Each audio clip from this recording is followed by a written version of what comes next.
Ang basketball ay isang espesyal na laro para sa bawat Pilipino. At kahit saan ka man lumingon sa mga lugar dito sa Pilipinas, ay makakakita ka ng basketball court. Mula sa mga court ng Maynila hanggang sa bawat barangay ng Mindanao, ang tunog ng bola at hiyawan ng manonood ay maririnig na nagpapakita ng matinding pagmamahal ng mga Pilipino para sa sports na ito. At kung isa kang basketball fan, ay marahil kilala mo si Michael Jordan. Si Jordan ay isang tanyag na basketball player at itinuturing na isa sa pinakamahusay sa kasaysayan ng NBA. Kilala siya sa kanyang 6 na kampyonato kasama ang Chicago Bulls at ang kanyang hindi matatawarang husay sa loob ng court. Ang kahusayan ni Michael Jordan sa paglalaro ng basketball ay naging malaking epekto para sa mga Filipino basketball fans. Maraming Pinoy ang humahanga sa kanya dahil sa kanyang pambihirang mga basketball moves na nag-inspira sa nakaraan at kasulukuyang henerasyon sa paglalaro ng basketball. Ngunit sa kabila ng matinding paghanga ng mga Pinoy kay MJ, ay hindi pa ito nakarating sa Pilipinas upang kumustahin ang kanyang mga Filipino basketball fans. Alam mo bang merong isang Pilipina na hindi pinangalanan ang nag-alok ng $7 million kay Michael Jordan para pumunta sa Pilipinas at maglaro lamang ng golf sa isang golf tournament sa loob ng isang araw dito sa Pilipinas.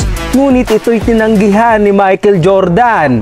Ito ang pahayag ng kanyang former agent na si David Falk. At dahil nga sa kasikatan ni Michael Jordan sa Pinas, ay meron pang kwento ang lumabas tungkol kay Michael Jordan at former President Ferdinand Marcos Sr. sa isang Facebook post na nag-viral at pinost sa isang page.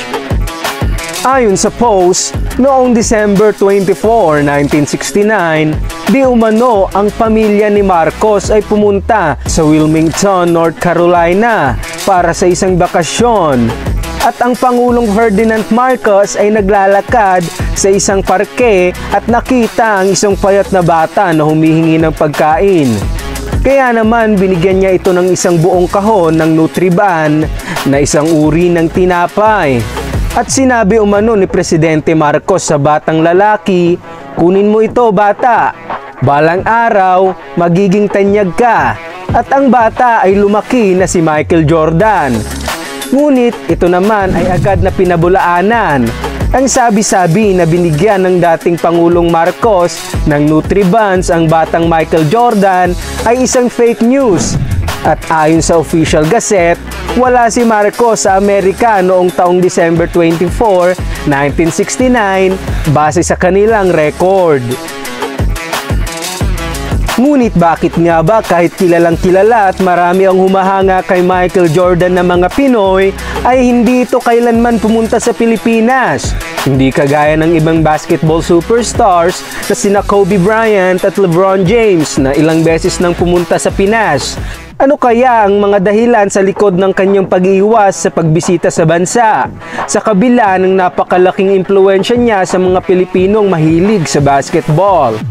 Ito ang mga maaaring rason kung bakit kailanman hindi tumungo si Michael Jordan sa Pilipinas base sa aking nakalap na impormasyon at sariling opinyon.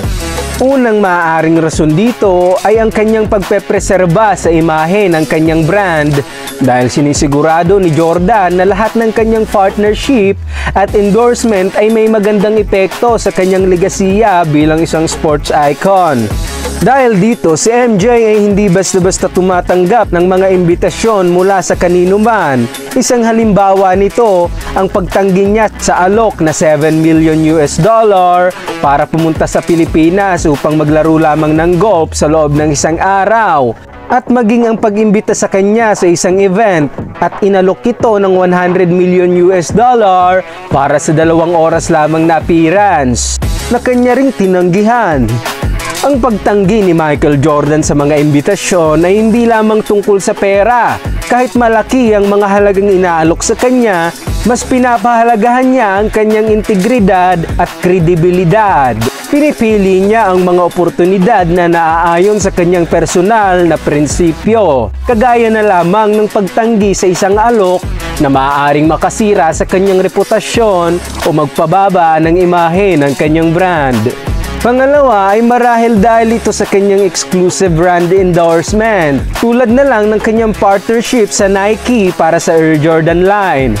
Dahil sa mga contractual obligations at commitments na kasama nito, nagiging limitado ang kanyang oras at galaw para magpakita sa publiko at bumisita sa mga bansa tulad ng Pilipinas. Pangatlong maaaring rason dito ay ang kanyang privacy at security. Isipin mo na lamang, dahil kilalang kilala si Michael Jordan sa Pilipinas, ay maaari itong dumugi ng mga tao sa bansa, lalo na ng mga diehard fans.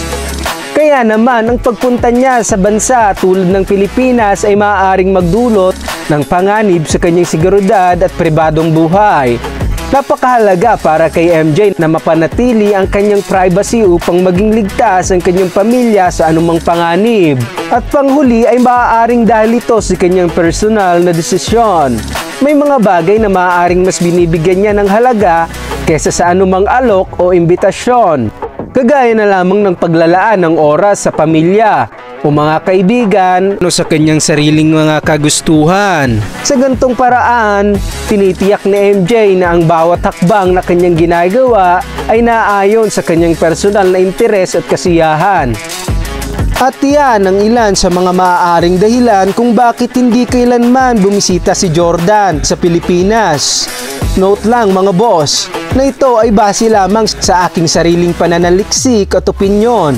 Kung may alam ka pang rason ay ikomento mo lamang sa ating comment section at babasahin natin yan. What's up mga boss?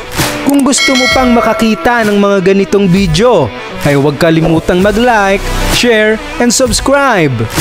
Maraming salamat po!